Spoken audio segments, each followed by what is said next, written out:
What happened? What's up, everybody? What's happening? We're doing a little procrastination. Yeah, we were waiting. Brandon said, I didn't bait. Well, they got it at the grocery store, buddy. We'll go. Our bait trip for this tournament this weekend is going to be easy. Oh, yeah. This weekend's the chicken tournament, ain't it? This chicken. I got this. Go to the deli section. Go in the deli section. Well, welcome in, everybody. Another Tuesday night chat with the Muskrat, Mr. Bobcat. What's going on, buddy? How you doing? Man, I'm just sitting here thinking about things I should be doing. Yeah. There's a lot of things I should be doing too. We're leaving for a camping trip in the morning, and well, I haven't packed the first thing. There you go. I've got things ready. I've got stuff where I need it to be, but I hope you pee to bed. There you go. What do we start off by saying hello to some folks, and then we'll let the seats fill in, and then we'll get rocking and rolling. Let's do it, buddy. I see Tommy Long. He says he's going to be fishing and watching. That's multitasking right there. Get him, Tommy. You got Bobby 922 Crappie Barbecue. What's going on, brother? Bobcat's, well, he's a multitasker. Yeah. Just Tuesdays at 8 p.m. That's right. I made it in video as we're on the show too. There's Catfish with us. The highlight of my weekend, besides the kids tournament, was finding out that V caught that 65.5 pound flathead. Beautiful flathead. Beautiful flathead. That hang on here a second. That lady right there. Boom. Man. Look at the head on that thing. It's bigger than she is. I swear it is. Look at that. They tried to eat that kayak in the background. Yeah, it probably could. She saved that, man. Now, let me just put something in perspective for you real quick. Let's say you are a scuba diver working at the bottom of a dam, and this fish is 65 pounds. We both know they get bigger. But if that thing's swimming towards you and happens to yawn or something, open its mouth up, it's going to look like the size of a Volkswagen. I could see. Yeah, absolutely. I could see where people get the crazy size assumptions. This thing is behemoth. Yeah, you come face to face with that in its natural habitat, you're gonna come up and need some new underwear. Congratulations, you guys put in a lot of time and effort. I know you've worked your butt off to get that fish. And, some folks go out and they get lucky and hook into a giant, first time fishing or whatever, all that stuff. These guys put in the work. They earned every inch of that fish, right, or every pound. So yeah. Congratulations, you guys. That's awesome. I was cracking up today. She was talking about that Chris used to be a bass fisherman and she had to convert him. Thanks. What's going on? Let me run down this list right quick. Yeah, okay. Mr. Stonefly 71 in the house. We got Creole Catfishing, Mr. Andrew in the house. Catch fish with us. Got Miss V in the house. Bugman 22. Fishizzle, my buddy Brandon in the house. Smoky Mountain Catfishing. Mr. Twisted Tackle Fishing. Magic Pat in the house. Mr. Tom, LG Bass. Grizzly Ridge Runner.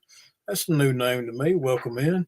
Greg Burgess in the house. We got Mr. H. Lee Osborne says, howdy, everyone. We got Jerry Hager, 419 Fishing and Powder Coating. Good evening from Nebraska. Mr. Rowdy Royal says, hope everyone's having a great day and a better tomorrow. What else we got? I got Mr. War Pig Catfishing in the house. Carolina Catfish says, hello. Welcome, Carolina Catfish. We got, I got Mama Dement in the house. Miss Lynn Dement says Mama's listening in. I got Uncle Lou in the house. We got Uncle Baldy in the house. That's Prime B Catfishing. Let's see. I got him. Got Mr. Kevin Walter. Said pig of a fish. Said monster. Mr. Twisted Tackle. We got Sampy in the house. Good evening, Mike Sampson. Grizzly Ridge Runner says, hello, Bobcat. Let's see what all we got. Fish North Ohio. It says, afternoon, y'all. Mr. Creole Catfishing himself said, howdy, folks. Crappie Day Darren in the house. Who else we got? We got River Rat Catfishing says, good evening, strangers. PB Catfishing, Mr. Paul Boyd. Hey, Roger and everyone. I think I pretty much got to the bottom. That's a full house. Yeah, we got a pack. Got fishing with Jeff Bill in the house. I can get him. Boy, chat's flying tonight, boy. We've got a bunch of energetic people in here. River Rat Catfishing. That's Rusty Moorfield. What's up, Rusty? I haven't talked to you forever. Man, it's been a while. It's been a minute. Guys, we had the kids catfishing tournament over the weekend, and man, we had a ball. We told a lot of dad jokes. Yeah, we did. And we saw some fish caught, and we saw some kids having a good time, and that's really all it really came down to is exposing the kids to the outdoors and getting them out there and fishing, and friendly, competitive atmosphere. It's not real bad jokes. Not dad jokes. Yeah. Some of them were bad. You spelled it wrong. Some of them I'll start telling them again. I think the kids probably like them though. We did get some chuckles. Hey, the kids and the parents were participating, so we did get some good jokes from them as well. So, still waiting on a couple more prizes to get here, and then we'll be shipping everything out. We're gonna start shipping out everything we do have, and then we'll get everything put together and shipped out. But thanks again to all the sponsors, Bobcat, and everybody that. Yeah, I need you to tell me how many hats I need to send you. Oh, by the way. Okay. All righty. I'll count them up. But I just wanted to take a couple seconds here just to say thanks again for all the support and everybody that tuned in and hung out for a little bit, watched those kids. There was some cool, funny moments, and there was some action. Oh yeah, I enjoy Magnus it. is dying to come say hi. Come here, buddy. He said, "Hey, can we get?" What's up, Magnus? How you doing, buddy? What's up, Bobcat? How you doing, buddy? Address, Roger. All right, will do, buddy. You okay? Are you excited to go camping? Yeah. He is ready to go. Boy, He saw V's picture on the other monitor, and he's like, "We're going to catch that fish." Yeah, that's the one, right? That's the one you want to catch. That's the one. Look how big this fish is. Hang on. This fish weighs more than you, buddy. Look at the size of that fish. Mm-hmm. Looks like a catfish. It is a catfish. Let's see. Rusty says, I've been focused on my daughter going to Michigan State in the fall and getting back in shape. The only shape I'm in right now is round. I'm working on that too. Going to fish the mega bucks. There you go. Next month, so I need to look good in the photos. Get with me and let me know where to send the rod and reel. Okay, I believe we've got the name and address and all that put together for you. So we just got to get it finalized. You good? What's this? Don't push buttons. Bait caster out this afternoon, caught 10 pounds channel cats and reel us back into the water. That's awesome, man. I think it said meant release. Released back into the water? Yeah. That's a good channel cat. Heck yeah. We're going to go score some big channel cats this week. So our camping trip this time is going to be up to Sandusky Bay. I'll see you in Vicksburg. There you go, Jeremy. Sandusky, Ohio. That's right. And we're going to catch some catfish, and we're going to make some s'mores, and who knows where we're going to get into. We're going to camp in a tent. That's right. Whoever's channel you're watching from, drop that thumbs up, please. Thank you. Yeah, appreciate it. Get my number from Roger. We can link up, Jeremy. There you go. I'll make it happen. I'll send him your contact information. You two, I'm telling you right now, that'd be a party. Watch Jeremy and Rusty get together. That would be a loud event. I'd like to be there for that. All right, buddy. Let me slide you off my leg, okay? All right. So we try to get back on track here. I just been procrastinating and putting off everything. Yeah. You going camping tomorrow and you hadn't even packed. I haven't packed yet. Now I know where everything is. I did do inventory. I know where everything's at. I've got everything. I've already gone through air mattresses and figured out which ones leak and which ones don't. And that's important. That's important. You wake up in the middle of the night on the floor. On the ground, yeah. So, been there, done that. But I'm going to tell everybody what we're talking about tonight and what brought this show idea to play. Well, we're talking about this because everybody, Roger and I, and everybody in chat, all absolutely love to fish. So reason we're talking about this is when your house is falling apart and there's things need fixing and things need cleaning, and you'd rather be fishing. So we're talking about this and the cost of fishing and what it's procrastination, basically putting things off that you need to get done. Mike says, I don't keep any catfish unless it's 30 pounds or more. Okay. Well, Mike, I like to let the big ones go and keep the little ones if I want to eat some. So we're totally opposite on that. But each to their own. Let's see here. I'll be towards Sandusky probably Saturday night to break in the new rod and reel. There you go. Nice. I think we're leaving Saturday. I believe Saturday morning. I think we got to check out campgrounds like 11. So if everything goes well, I want to get up early and get everything packed early. Go put a couple hours of fishing in on the water before we head home, because there you go. Mornings are going to be good before it gets real hot and before the pleasure boaters get out there. But yeah. Once noon hits, I don't know. I don't know if I'm going to be out there playing with those guys or not. Mike Greenwell fishing in the house. What's up, Mikey? Yeah, I got to admit, there's a lot of things that I have put off or not done entirely because I wanted to go fishing. Yeah. And the thing about it is we can't just say we're going fishing. We've got to go catch bait. We got to go fishing. Mm-hmm. But we don't even count as going fishing before we go fishing. We got to go fishing before we can go fishing. And so it could turn out to be so yesterday. 2 or 3 days. Go ahead. I said it can be 2 or 3 days just preparing for a fishing. So yesterday I went to go catch some shad to take with us up to Sandusky. I drove almost an hour to the lake. Couldn't find any shad.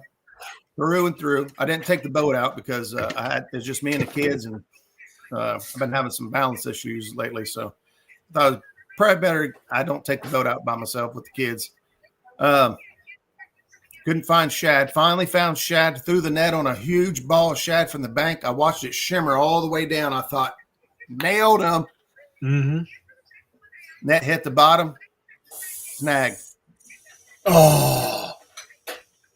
I ripped the net in half trying to get it back. Oh, man. Nothing I could do. I tried every which way. You know the tricks. You let out all your rope. And I tried every trick in the book. I even had a pole in the back of my truck and trying to reach down in there to get it. Ripped the net in half. Lost every single shad and a net. That's expensive. So and that's another cost of fishing, right? So not only should have dove for it, I probably should have in hindsight. Yeah. But I just had the kids in the truck, and if something happened to me, it'd be bad. It'd be bad. So yeah, so I lost $150 net. I drive an hour there and an hour back. Well, we drove around several times, so it's been 2.5 hours of driving, gas in the truck for a shad. I got one shad before that all went down. The most expensive shad. The most expensive shad. Yeah. This is a $200 shad we're taking with us to Sandusky. Man. Yeah, it sucks. Yeah, the only need for live scope. I haven't lost a net since. That's a good thing. That is but you could buy a lot of nets for the cost of a live scope. But the stress the stress and the time. So I ran all over the place looking for bait. If I had a Roger, will Jackie let you use her net? Nope, that one got tore in half too. Oh no, That one's gone too. Now, luckily, Temu screwed up and sent me 2 of them.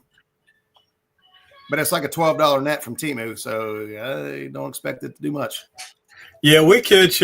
That's why Brandon bought like a $20 Amazon net just when we're throwing in really crappy places. So if you wreck a $20 net, it's not that big of a deal versus a $200 tape net. So that's a good idea. What's up, Danny? I help a That's 3-year-old. awesome, man. Sure, awesome, man. Heck yeah, man. Yeah. Mike, that's awesome, man. Sharing that experience and teaching somebody. That little girl might turn in to be. Let me tell you, you get these kids hooked on the catfishing. They can't afford drugs and all that bad stuff. They ain't got no money. That's right. That's right. They're buying nets and fishing rods and rod holders and electronics and boat motors and trolling motors and lead and sinkers and I could go on. Yeah, Rusty and I's got some experience throwing cast net. We first time I met him was at a tournament. I never met him before. Everybody was back at the cabins. You know, they was carrying on, having a good time, but it just wasn't what we was into. And we was like, we need to go catch some bait. Yeah. So me and Rusty just loaded up on the boat and just took off, going throwing the cast net till like 2 a.m. Everybody else was partying, having a good time. We was out working. Yeah, well, finding that bait. Mm-hmm. That's a fact. Well, you can patch those nets so many times. But what really comes into problems when you get your braille lines all out of whack, and they're, you know how they are, and then they just, man, you just can't get them to throw for nothing. Just to say that I can do it, I actually repaired a cast net. I replaced a bunch of braille lines on it using you can take 100-pound mono and I used what do you call them, crimps. I used crimps and recramped the cast net just to see if I could do it, and it does work. I used crimps on mine because I did the exact same thing, but the daggone crimps kept wanting to hang up on me. Really, mine hadn't done that yet. Yeah, I trimmed them short, but they still wanted to hang up on me. But it is a lot better than tying it. Hey, there's Skip, Clearview Outdoors. Skip, what's up, Skip? Herb just asked me a little bit ago a question about ordering parts for Abu 6500s. If you could, text me the website that you use for that so I can get it to him. Or if you have his number, I used to know those off the top of my head because I used to buy work on a lot of Abus. Yeah. Mystic Parts is one of them. MysticParts.com. I can't think. If anybody else happens to know of some good, a good, site that has good quality gear, they price ain't going to be that far off, I'm sure. There you go. That's right, Creole. That's exactly what I did. Yeah. You can replace those braille lines. You just need to make sure you get them all the same length. Put caulk on crimp ends. Caulk on it. Huh. I hadn't think about that. I might try that. Yeah, I gotta be honest. Once I started crimping my rigs, besides the snail knot, I don't tie any other knots. Yeah, I don't either. Yeah, there's no other knot on my rigs now, just the snail. And even the only thing I do, when I'm tying skipjack rigs, like a double hook skipjack rig, I'll tie what do you call that knot where your fish finder rig, the little you pull it through the middle. Where you got dropper loop? Yeah, dropper loop. I still tie those. Yeah. It depends on what I'm doing, but yeah. That's awesome, Mike. I only crimp even my hooks. How do you get a good snail or get a good like trigger effect on your hooks? There is a way. I've seen guys. I do that. Yeah, I started doing that when I seen Steve. I talked to Steve Douglas at Together, not this past year, year before last. He does that. You basically go through just like you were going to snell it. You go through the eye and you go around the hook, then you come back through the eye and then you pull your crimp down and you crimp it and leave about 1/4 of an inch. It works. I've done it. Okay. I use polymer knot for the braid to swivel. Yeah, I use a uni knot. Uni knot is my favorite braid knot. The polymer is the knot I tie. Basically, there's only 3 knots I tie: the uni, polymer, and snell. That is the only 3 knots I use. Procrastinate. Oh yeah, I was reading your comment there. But then when you do have to instead of knots don't cost you anything, you have to pay for crimps when you start crimping. Yeah, but they don't cost that much. No, and the time it saves, I think, is well worth it. And that, yeah, what we just talked about a minute ago, the time is more valuable than money. Well, on certain instances, but the time it takes me to crimp, I can roll through some rigs real quick and be done. Yep. Actually, I get most of my rigs from Chris at Slunger Cat, and they're already tied and ready to go. But even then, I still like to tie my own rigs. There's certain things that we like Amelia is going to be going out with us, and she wants to use a pink demon dragon. Well, I've got to tie her a pink demon dragon rig because she has pink. Range neck crayons and easy knots. Oh boy.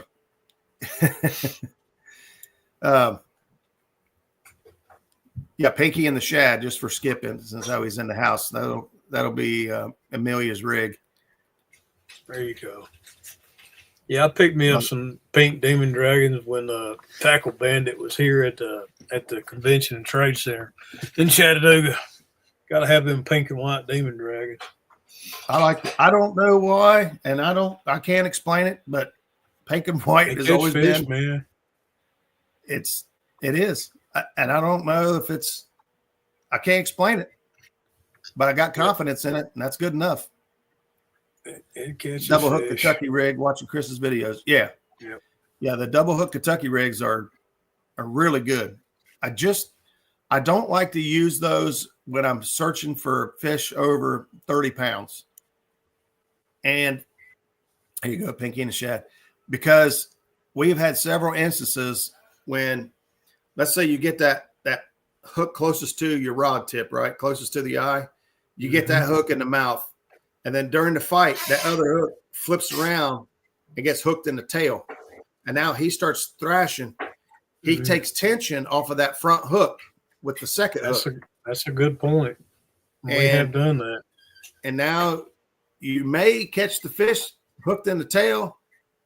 You may get lucky and get both hooks in him, and then you're fighting a weird, which happens if you're fighting a weird shaped fish.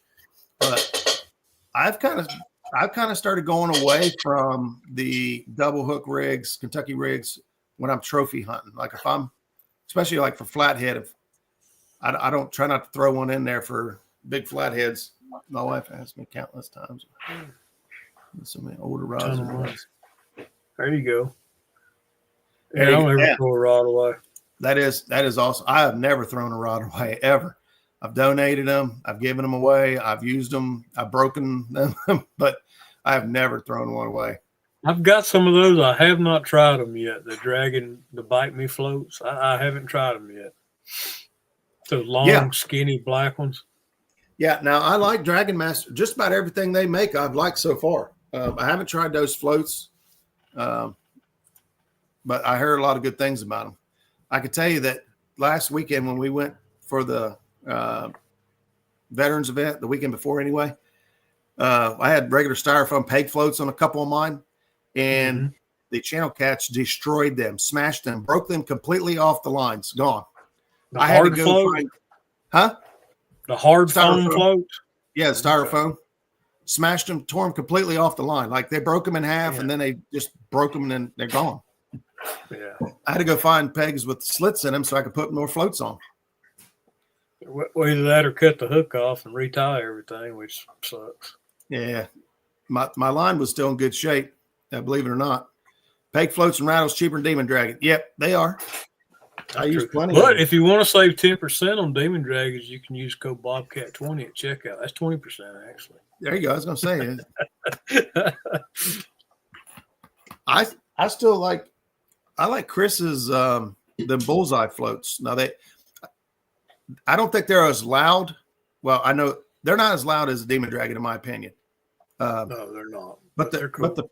Here's the thing that I've yet to anyone to be able to prove or see, and I think about is high pitch to our ears really what gets their attention, because their lateral lines are picking up vibration. So if you think about the knocking in the rattle, is it really the high pitch, ticking that we hear in a rattle that says loud to us that gets their attention? Or is it more of the lower, deep thump, thump, thump, rattles? So loud doesn't necessarily mean better, in my opinion. Yeah. I think it has more to do with how much vibration it could put off in the lateral, for their lateral lines. Because Catfish's density is not much more than water. And so sound actually passes through a fish completely. Yeah. Brandon, I don't know if I want to show that comment or not. I don't understand it. like a fart on the bow of the boat sneaks up on you on the back of the boat. Maybe, is that vibration you're talking about? I have to think on that one. Maybe if you fart in the front of the boat, like vibrates the back of the boat. Through the boat. I don't know. When it's in the water, sounds change. That's true. Absolutely. Yep.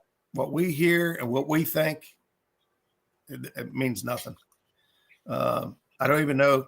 I'm sure there's obviously there's tools to measure sound waves underwater, but I'm not that fancy. Bobcat, would catfish bite on crayfish? Absolutely. They love crayfish. You get a crayfish down to a catfish. Yeah, sometimes I have bumped with Demon Dragons for a long time now. What's up, Brandon? And sometimes I think it attracts them, and other times I think it spooks them. So, I'll have a rig on the boat, one with a peg float, one with no float, and one with a Demon Dragon, and give them what they want. If they're not hitting the rattle, It's exactly what. Yep, exactly what Rusty's saying there, and we do the same thing. We always start out with different stuff, and we go from there. We notice one thing starting to get hit more than the other, then we start paying attention and switching things over. But yeah, I never put everything out exactly the same. I know some people like the looks of having all the rods the same, the rigs the same, and everything's the same. And, it matches, and that's cute, but it might not be what you need to catch fish. Yeah, I'm not going to sit here and tell people that Demon Dragons or rattles of any kind are just an absolute must for catching catfish. I'm going to tell you that sometimes I think they help you, and sometimes I think they can hurt you. Yep. I've been bumping next to the guys that wear me out, and I look over and they're just fish. They're bumping with a blank line, no rattles at all. And you can believe me, I'll put mine down and go grab a rig without a rattle. Yeah, absolutely. It's just a tool in the toolbox. It's competitive angle. What's going on, bud? Come in, buddy. It's just like everything else that we have. And not everything is absolutely necessary. There are times when I think it can help, and there are times when I think it can hinder. My thought process on rattles and sound all along has been this: is curiosity. If you hear a tap, tap, tapping, and those of you that heard this are going to get tired of it, but I hear a tapping coming from the kitchen, and I eventually say, man, what the heck is that? And I walk to the kitchen, and Jackie's pulled out a big old plate of chocolate chip cookies right out of the oven. I'm going to say, I don't know what I came in here for, but I'm going to grab one of these cookies. That's kind of what I think the rattles do. I think they might get as fish as it, and sometimes I think it can aggravate them to attack it. Like, I've attacked cookies. That's annoying me. That's really annoying. Where is Get in my belly. Yeah, I mean, yeah, I think your bait does closes the deal for you. But I think that there are times, not obviously every single time, because I don't. If you look at my rigs, I don't have rattles on every one of my rigs either. I run some with and some without. Now, I do have more confidence with rattles. I'll be honest. I do feel that they help me more than they hurt me, but there are definitely times that I've taken them off or ran or caught plenty of fish without them. If I'm dragging bait with 6 rods, I'll have 1 rod that'll have a rattle on it, a demon dragon or some other type of rattle. And if that's the line that keeps getting bit, you can bet I'm gonna tie on a couple more. I mean, yeah, it's Benoit. If I didn't say hello earlier, welcome in and y'all sneaking in on us. Do what now? I say, yeah, y'all sneaking in on us. Well, I was just going to bring up the highlight of Stella catching fish on the boat there. Oh, that was awesome, man. Her giggling, 4 years old and just having a ball out there. If you missed it, if you need to cheer yourself up for any reason, go back and watch Stella catch a fish. Watch any of those kids catch a couple fish. Yeah.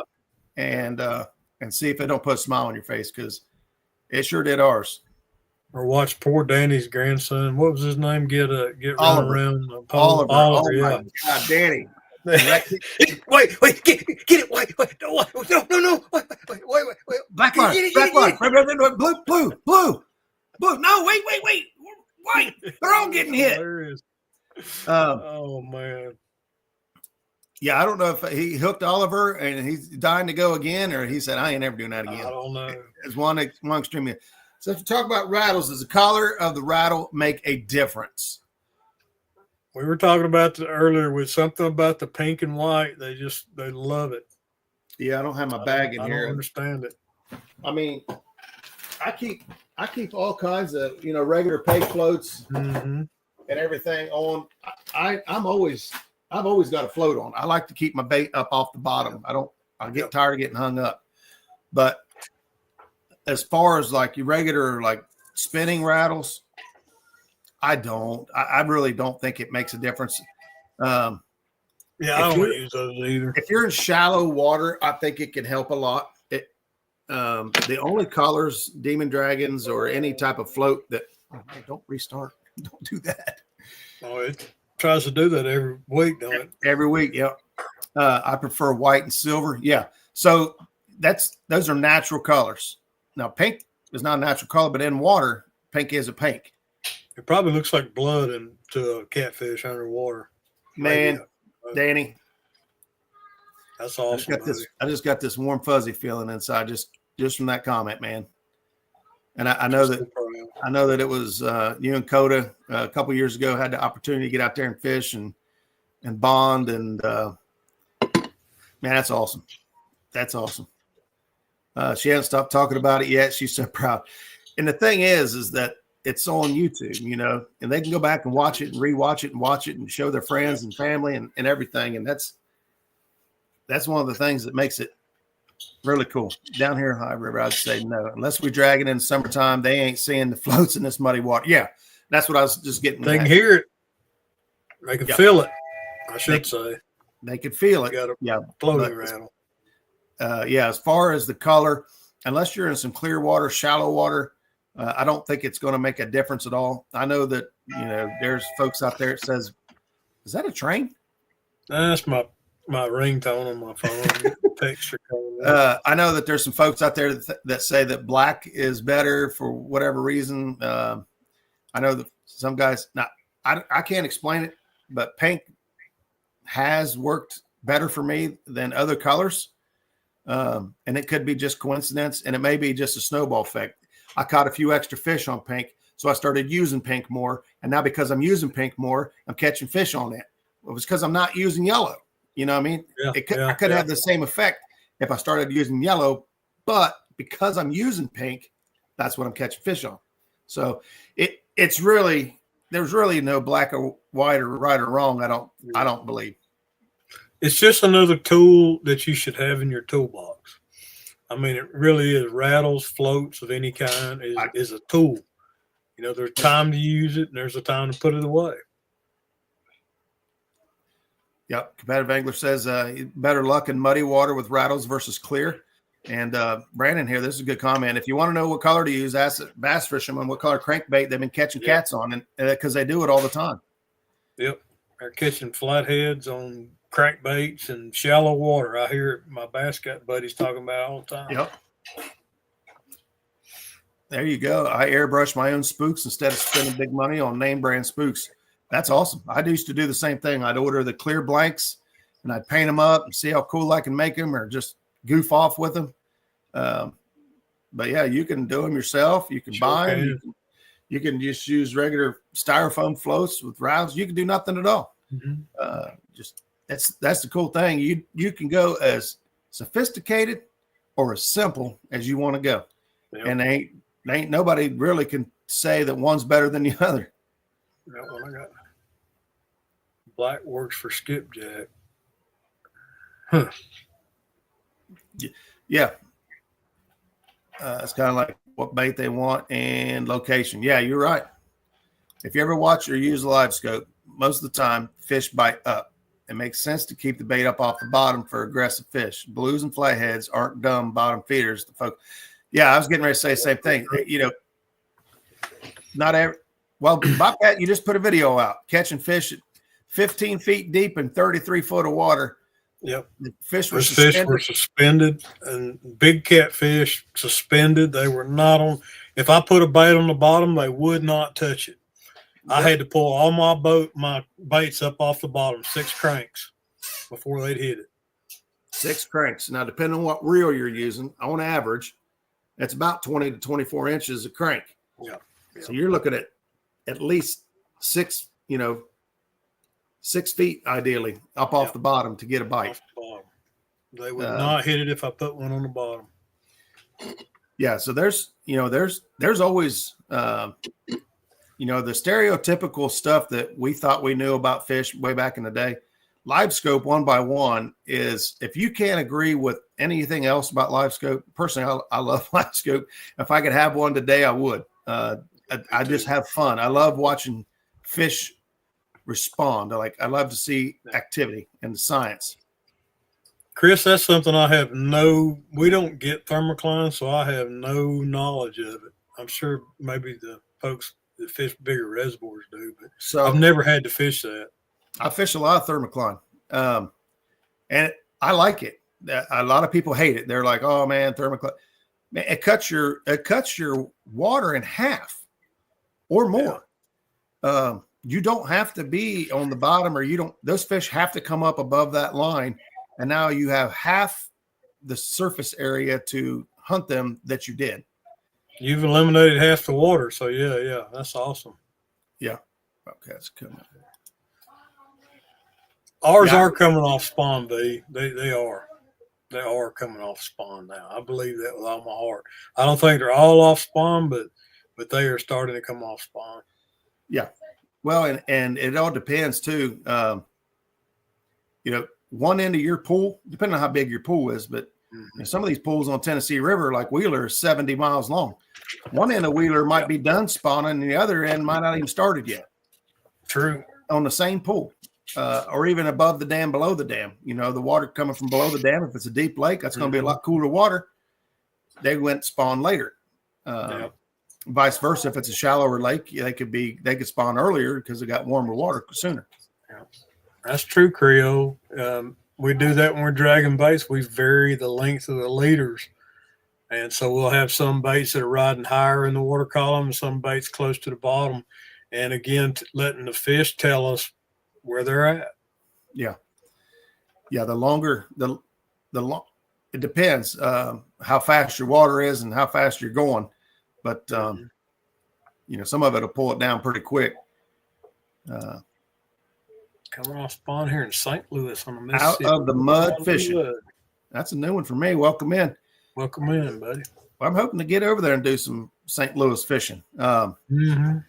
We love bumping, and so any opportunity to bump, I'm telling you what, our river has been so messed up. There's no pattern, no nothing. It is completely berserk, straight up, straight down. You've seen the graphs. Mm-hmm. It is. I don't know what these fish are doing. Yep.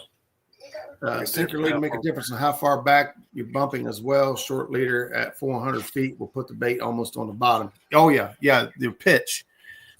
Mm-hmm. I don't get to bump out to 400 very often. No, I don't have that much line on my reel. I do. I think I can get 400s about as my max. I think last time me and Jackie were bumping, I think I was out to 300, and that was about as far as. And I'm bouncing 2 ounces at 300 feet. You're using like a 6500 size reel, right? Yeah. Not a low profile. Oh no. I'm using a Kuma. I got an Kuma convector line counter, and I got a Kuma Komodo. Here's your invite. Yeah, we just got a 24 Pro Cat. Fish Lock and Dam, Alton. Heck yeah. Illinois. That's some good fishing up in there. I fish 100 foot. Yeah. Yeah, you guys fish 100 feet deep. You know, I mean, they got to have 400 or 500. I remember that. I remember I'm usually bumping in 8 to 10 feet of water. For me, it's about 20 to 30. Yeah. Sometimes I'll bump 20 to 30. Yeah, 20 to 25 really is most of our home water. If I come down and fish with you all, I get into 30, 35. I go down to like Nickajack. Yeah, that's awesome, Mike. I've been waiting 60 plus bumping. That finally happened 2 weeks ago, and it was awesome. Man, I know that is a tank. I'm lucky. My PB came bumping 78 out of Nickajack, and luckily it was live too. I got it all on film, but it's about 20 to 50 when we bump. 20 to 50 foot deep. Now, I will say when we were on the Mississippi down in Louisiana, I was bumping in 120 feet of water. Brandon said, "Do you realize how deep it is?" I was like, "Well, I ain't got no line left on my spool." So he said, "It's 120 foot deep under the boat." And I was like, "Good Lord, no wonder I couldn't feel bottom hardly." Yeah, and I don't. Rusty and these guys talking down here could attest to this more, but I know that like when we have heavy flow and things like that, like I prefer to use a thinner diameter line to, prevent line drag as opposed to like here we have typically low current, and I'll run 80-pound, braid, and run a big float and everything else to get the pull I need. Yeah, it would have be. That taking fish the rod would out of rip your that hands. rod out of your hand. That is the He excitement. yanked your little butt out of the boat. Yeah, I'm surprised she didn't get. Well, that's because they got a big, tall boat. Yeah, it's only about that deep. I could probably just get my chin over the gun on their boat. We hunt big blues mainly, but going to get into some monster flats this year. That's awesome, man. I say that every year. Every year I say I'm going to target flatheads. Mm-hmm. Honestly, I haven't been out on the river much at all the last couple months. Yeah. Start out ahead of your target, 120 foot of water, 5 mile. Yeah, that's about what it was, Creole. It was on a hard rise when we were down there. Cold water 454. Oh, I used to have one of those. I didn't try bumping with it. That thing's humongous. 600 feet of line. Wow. The 400D, I think it's the big one. It has the line counter on it, and I tried to cast that thing several times. As a matter of fact, I had it. The handle would flip. It's got a huge handle. The handle would flip over and engage and send my stuff flying. Oh yeah, like a winch. I didn't like them. Skip bottom. He said, "I like them. I'll try them." Skip bottom. No, I like a low profile reel for bumping. I'm kind of spoiled on that. I do too, because we can get away with it. But if I had to bump 100 foot of water or more, we'd have to change. Yeah. I wonder how big a reel you can get with a thumb spool. Oh, thumb bar? Yeah, how big I don't know. Yeah, you would be. Last time I fished with Brandon, I kept him in the boat pretty good. Oh, he said Oh, these are the low profile. No, Yeah, I got tiny hands. No, Rusty's a big guy. He's a manly man. I'm a little guy. I got the 6500s are about as big as I want to go. 6600. Okay. I don't remember seeing one of those before. I think they're That's the left-handed reel, isn't it? No, 01 is a 66. Oh, okay, 6601. 6601. Yeah. Yeah. Anytime it's 01, that's a left-handed reel. Gotcha. The orange reel. I got you. Yeah, I can't remember which one the 6600s are. Yeah. Well, I've been playing around. I've got a couple of small lightweight rods that I bought from Spencer at CatCon, and I've got them paired with a Abu 4500, and I've got like 30-pound braid on. I've been doing some micro bumping with those. That's going to be fun. I'm going to do that with some chicken. They said they're running the original. It looks like the original version of the Ripping Lips. Those are good rods, man. For the budget, those were. I had a bunch of them. I eventually went. I can't even remember. I've changed rods so many times. I'm not brand loyal to anybody. I'll try whatever. I've got a few of my favorites now that I've tried so many, but Ripping Lips was good, and I actually ended up selling them all to my buddy. He's still running them now for like 5 years. Ancient Mariner 400 size low pros that hold over 200 yards. Need every bit of it sometimes. Yeah, I can see that. I haven't even seen that reel yet. Was that the one you had at CatCon, Creole? I think I played with it. Oh, that might have been it. Yeah. Had kind of a high thumb bar for me. He said he started bumping on the OG Ripping Lips.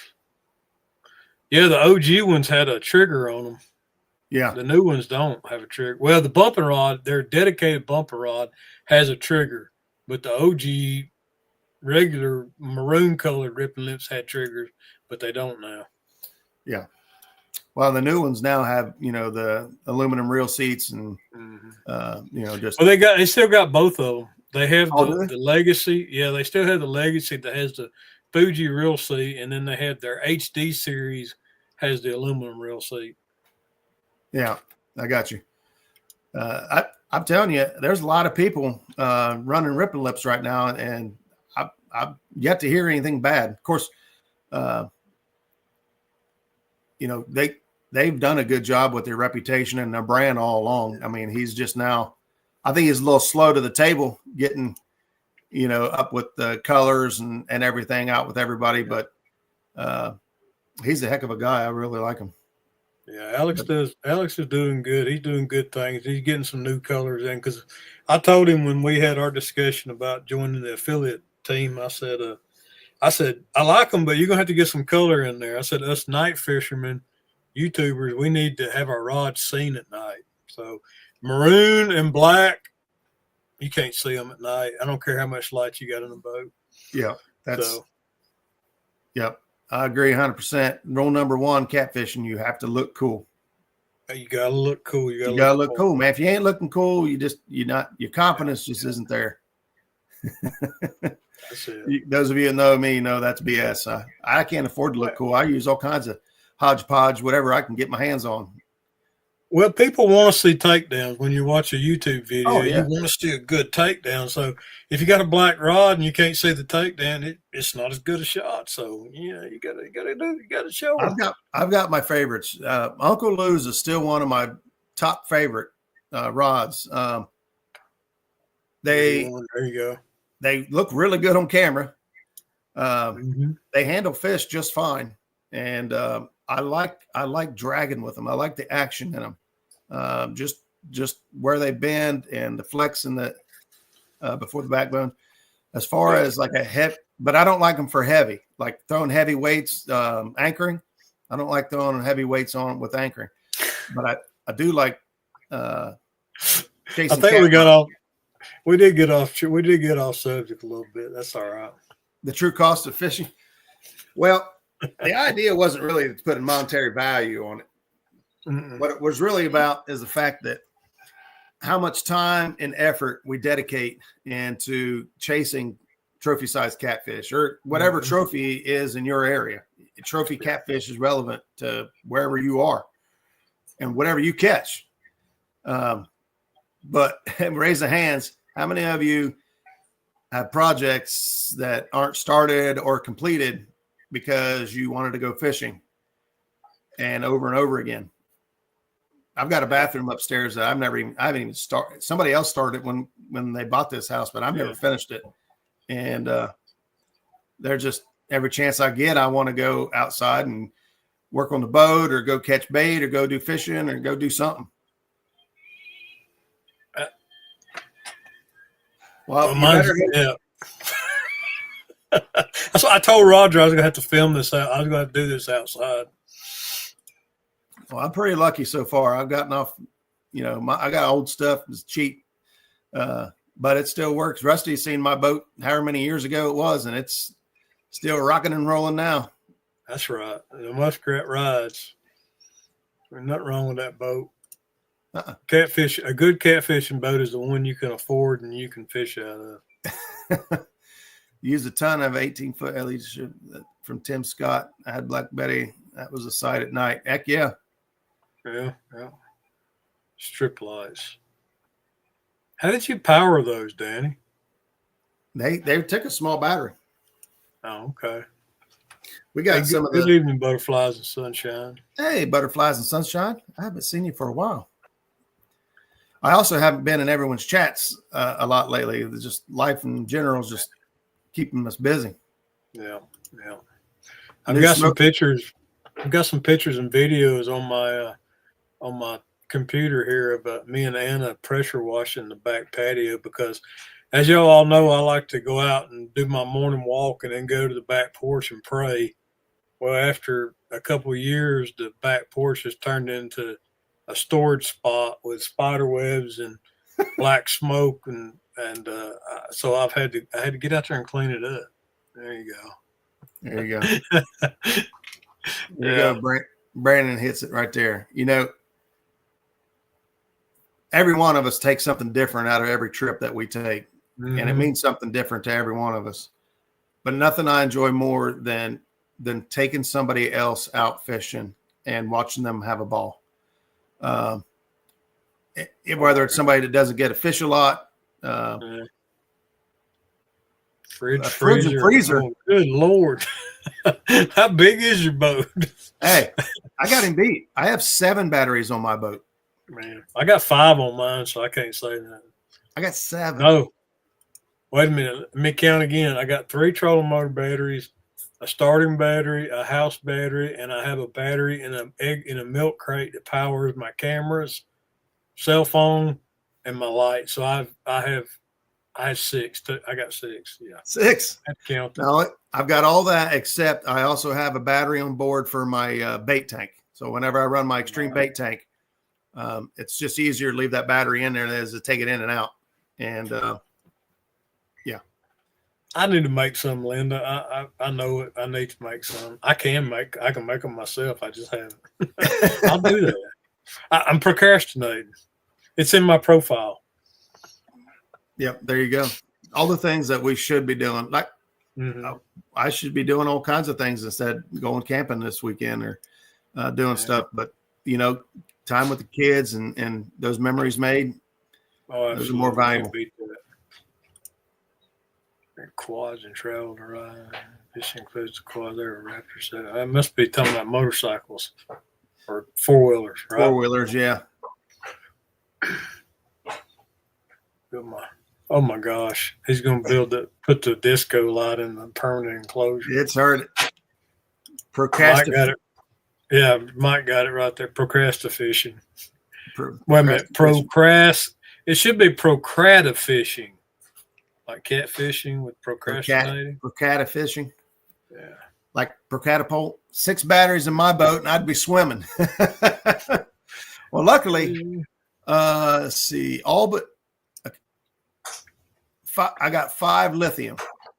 I got 5 lithium and a lead acid cranking battery and a lead acid house battery. It runs all like LEDs. 4 of mine are lithium. I won one of them last year in the tournament, and then Brandon donated me his 2 old ones. So now my trolling motor is on all lithium, thanks to Brandon and There you go. Lot Cycle. I got 3. I actually have another. I forgot I got a 50 amp hour watt cycle battery I won in one of these tournaments as well. I haven't hooked it up to anything. I want to make a mobile power station out of it, like an ammo box or something. That's what I did. I put that 50 amp hour in a milk crate and zip tied it in there. And I keep all my chargers and stuff. And I actually have a pole built in there and to put my light in. And I've got my GoPro mount camera, so I can power all of it off that one little 50 amp hour battery in a milk crate. It says, can't wait to get my little one on the water. Watch the reaction with the Asian carp. How old is your little one? Yeah, don't let her get knocked out of there by those the Trio 140s. That's great. I only have 100s for my graph and trolling motor. Well, he had to get all fancy and buy that new fancy boat. Yeah. Well, if you're going to do it, you know what I mean? Do it right. There you go. Shh. Yeah, he had a yacht. Mm-hmm. Yeah, Rusty did. He had rod holders on the back of it. Oh, my gosh. Well, that's a twin engine, 33-foot fishing yacht. Nobody. But could you bump out of it? Probably. He wasn't scared of much. He told me, I said, we was trying to make plans to go out there and go fishing with him like for 5 years now. And he was like, hey, you can sleep in the boat. And I was like, well, that's a shitty offer. You didn't know it was a huge boat. Yeah, he's like, oh no, this thing's got a king bed in here. A yacht. I'm like, never mind. I'll sleep in the boat, no problem. 7 years old. From a couple of years, I'll let her get on the complex. There you go. Do either of you use the lithium batteries on your boat for anything? I think we just answered that, but if you need more detail, we could talk about it. I like my lithium. I got 3 watt cycle on my trolling motor. I've got some other name brand that Jackie bought back in the day, was recommended to us, but out of 3, one of them was a dud from the never did work ever. And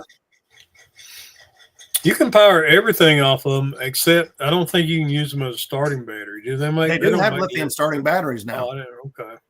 I don't know what the difference is, but they do have them. Yeah. They had 2 beds, a kitchen and a bathroom. Yeah, I'll sleep in the boat. Wow. Yeah, I'll sleep in there too. Sign me up. New Garmin and took it back 1 degree bumps while bumping, ain't it? 1 degree bumps. I'm not following that one. I'm guessing Enjoy bought lithiums. Huh. I haven't tried those. Put my hands on. There's so many of them out there. You just, unless you meet somebody who's actually been running them for a while, it's just a gamble. I won't buy anything like that. I can't afford to just go gamble on batteries that they wrote their own reviews and paid for a bunch of reviewers to go in and write comments. Something that's actually been tested and used. I wouldn't have them on my boat if I hadn't, like I said, won that one, and then Brandon upgraded his, and I got those 2. So, yeah, the lithium market is flooded. It's kind of hard to know what to buy. Yeah, that's what I'm saying. You got to know somebody that knows somebody or something, because you can't you can't go by ads and whatever. You got to. The GPS bumps you around. Oh, it was a Garmin. Now, see, I know on Minn Kota, on your remote, there's a boat scale. It wants to know how big your boat is. And hey, see you, Mikey. Thanks for coming in, brother. It makes a huge difference on how your trolling motor reacts based on your boat scale. How big a boat you tell your remote you have. If you're telling it it's on a yacht, and every time it gets off a little bit, it's going to thrust hard. It needs that's a heavy boat. It's going to overcompensate. You're going to be doing weird stuff all the time. Whereas you back that thing off, I think it's +2, 0, and -2. Hey, Thomas, hadn't seen you in a while, buddy. Welcome in. Thomas, what's up, buddy? Thanks for stopping in.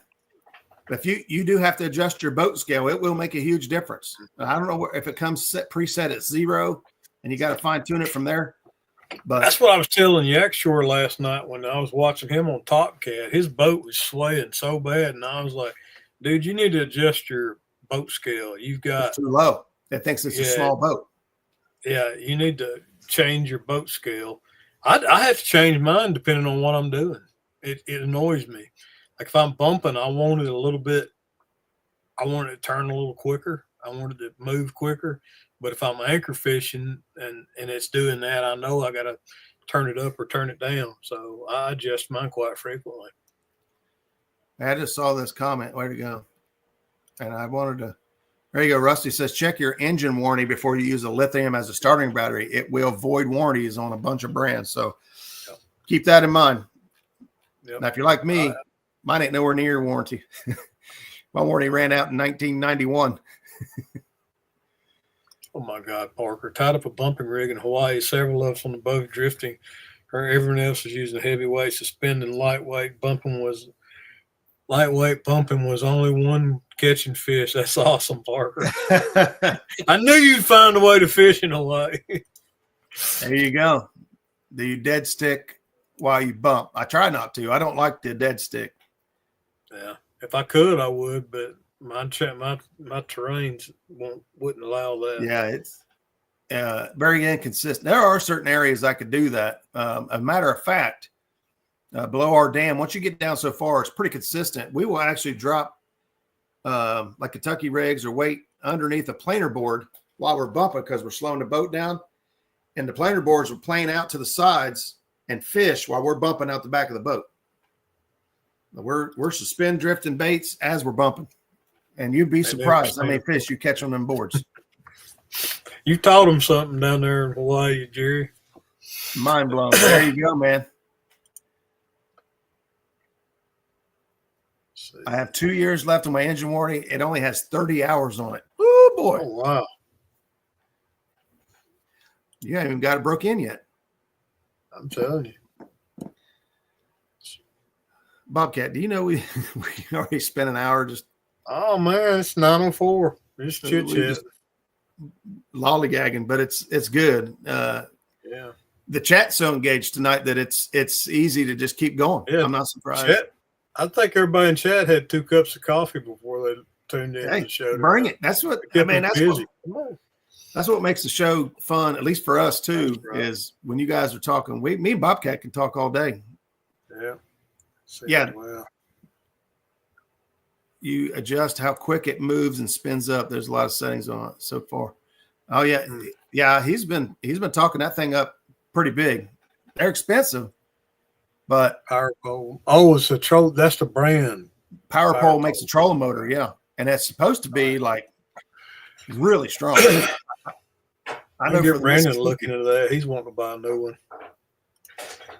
one. Yeah. Rusty would be a great one to talk to. He is, put a lot of time in it. He's had this thing for 2-3 years. I think Brandon looked at that. Do I record everything on a GoPro? Yeah, I do some filming on my phone too, like intros and stuff. If I'm driving down the road, I'm probably filming on my phone, but mostly in the boat it's GoPros. You keep going, guys. Okay.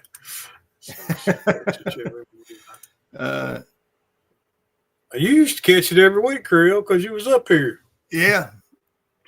Yeah, he don't get to catch it every week now. Work and life, man. It's catches up to all of us. I have the so Rusty, the River Rat here, he was at the tournament that Zach won the Pro Cat 200, the Sea Arc. And my mouse died again. All the way up until that event, he was talking smack, saying he was winning that boat. Just go ahead and load it up. I'm winning that boat. Well, Zach ended up winning the boat.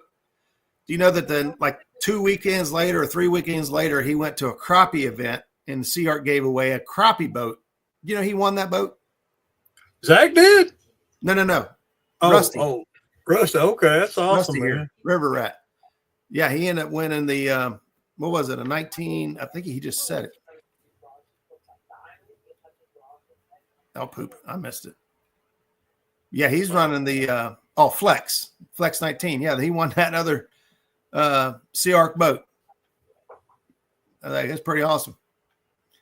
The best thing I had in my boat was a steering wheel spinner. And that little knob is handy. I need one of those.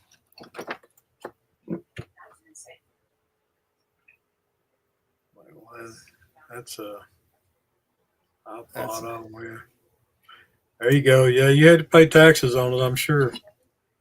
Oh yeah, I know. Zach had to fork out the taxes for him. I'm glad he won it. I told him, I said, man, I'm glad you won this boat. I couldn't afford the taxes on it.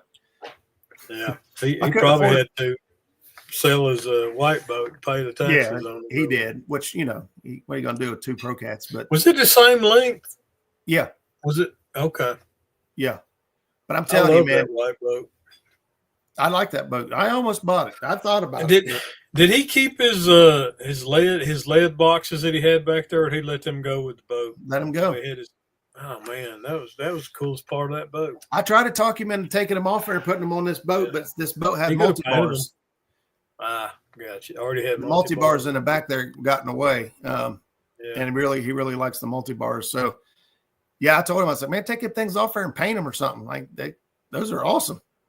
Yeah, they were. That was a cool setup. I'm actually thinking about making some across the back of my boat. That beam runs all the way across. Putting box across there and just having my sinkers. It's not bad idea. I got mine over to the right hand side, the little sinker box.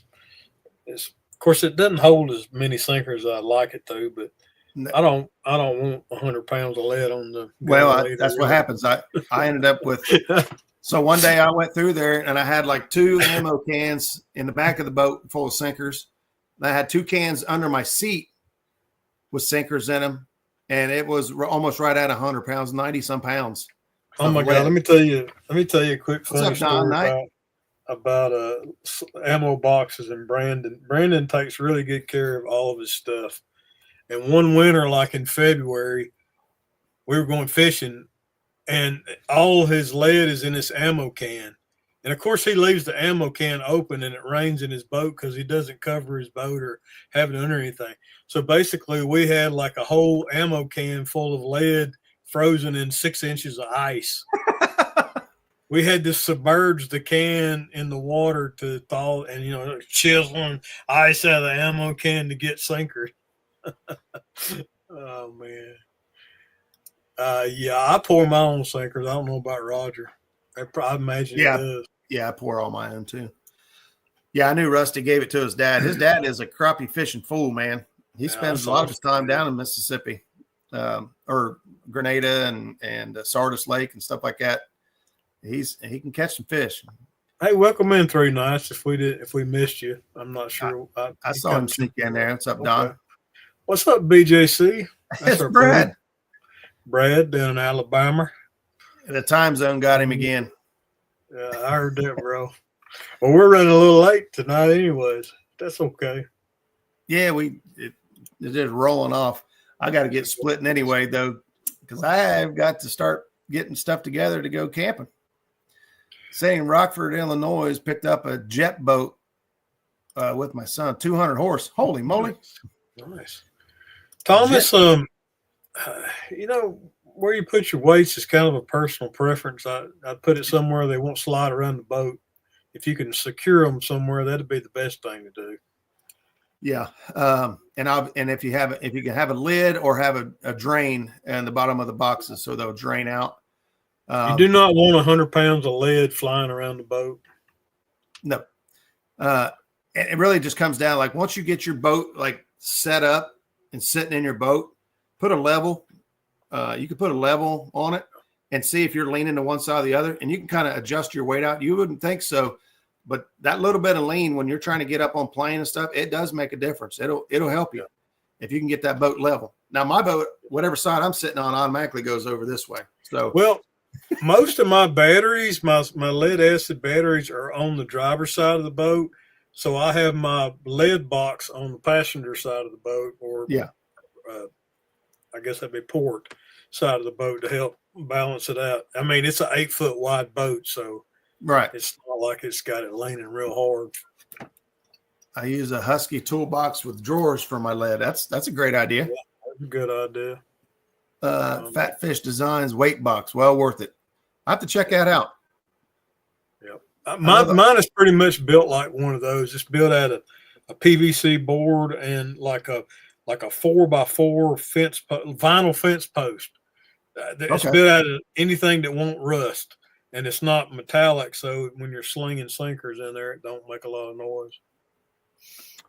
There's Brandon said there's a setup that J-Dog uses that is awesome. It's on Amazon. Huh. Well, if you want to see how my weight box is set up, just go watch any one of my videos, and I guarantee you'll see it. It's on the side of the boat. Mine's an ammo can down the side. I got to dig for everything. Yeah, it's like right at the same level as the gun. I got you. That's what I want to do across the back. I'd like to put something across the back there that I can just keep my sinkers in sequential order, ideally. We bent welding an aluminum box again. And that's exactly why I wanted my weight box up near the gunnel where it was easy to reach. If we're in a bumping tournament, we're bumping for a tournament, I want to be able to just reach down there real quick and grab the right size bumping weight and change it out. Yeah. So I want it at arm's reach. Oh yeah. Yeah, I do the same. That back of Zach's boat was pretty awesome.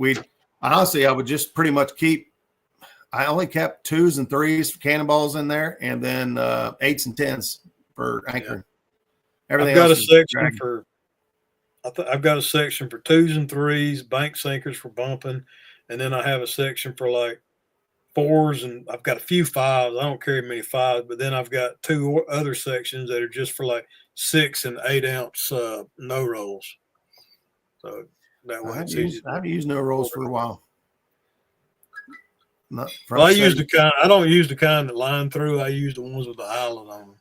Okay, but I used to do that. I used to pour on my no rolls, and I had, I thought I was the bee's knees, man. I poured like 80 pounds or 50 pounds or something of no rolls, and then I realized I don't like sliding these on my line. So then I went and bought a bunch of screw-in eyelets and just screwed them all in. Well, they make that teardrop no roll that has the eye that's molded into it. That's what I got. Yeah, but I'd already poured all these blood, sweat, and tears. You know how it is pulling that pin all the way through the center of a no roll. Oh, yeah. Costs a lot. All right, man. Appreciate it out the mud fishing. Awesome, man. Content. ST. Appreciate it. You need a bigger boat to fit more crap. Well, Benoit, I got an 18-footer. And that's exactly what you'll do too, Benoit. You'll put more crap in. I got more crap in mine now than I need in there. I went from a 17 to a 20-foot boat, and I filled that space up real quick. Okay, I see what you're talking about. I'll share it with you guys. I got it up here. This is what he was talking about. That's pretty cool. Yeah, it's basically just a series of ammo cans, but they're locked together instead of. I'd imagine you could bolt that down to your floor pretty quick and pretty stationary. I saw that Kazi has a Monster Sylvan full enclosure. You know that thing's only 18 foot. I can't believe it. It looks like a 22-foot. I thought all those Islanders were over 20 foot, but he's got a Sylvan or Starcraft. I think it's Starcraft Islander. Got full enclosure, got the full cabin down inside and everything. Oh, wow. It's listed as an 18-footer. I got 2 18-footers out here, and there. You can't put all that on them. I don't think I can. I don't know. They're modular, so each one. Yeah, you can remove each can out of there and stack it and do different things with it. That'd be good for tackle too. To me, it take up too much real estate. I love my floor space, man. It's got to be really valuable to take up space on my floor. Yeah, I agree with you. It's got to be really valuable. Well, listen, guys, I need to show. As much as I'd love to sit here and carry on, because this is a great crowd tonight. I have got to get. I've got to get this show on the road and Make sure you turn the bell notifications on. So the kids have been wanting to go live and do some fishing live. So we might be live from Sandusky Bay with the kids. And oh my God, I can only imagine how that could turn out. Could be pure pandemonium. And I'm sure something crazy is going to happen. But anybody else got anything for us, Bobcat, before you pray us out? Man, I'm good, buddy. Let's do it. Let's do it, man. Thank you guys again for all being here. Appreciate you. Appreciate you guys. Dear Heavenly Father God, I come before you tonight to, Lord, just to thank you, Lord, for this excellent night of fellowship, Lord God, with these other fishermen here in chat, and Roger, Lord God. Lord, I pray that you bless this trip coming up, Lord God, and you take care and watch over his family as they travel to go enjoy time together as a family, Father God. And I pray for each and every person that's joined us in chat tonight, Lord God, that their heart will look to you, Lord God. And if anyone's having difficult times, Father God, I pray they lean on you and look to you when we can't understand, Father God. And Lord, I just thank you for the many blessings in all of our life. And Lord, I ask all these things in Jesus' precious name. Amen. Amen. Fish on, guys. Thank you, brother. Thank you, buddy. All right, guys. If we don't see you live this week, we'll see you next Tuesday night. Same cat time, same cat channel. Absolutely. Good night, everybody. Same two cats. The cat and the rat. Cat and the rat. All right, man.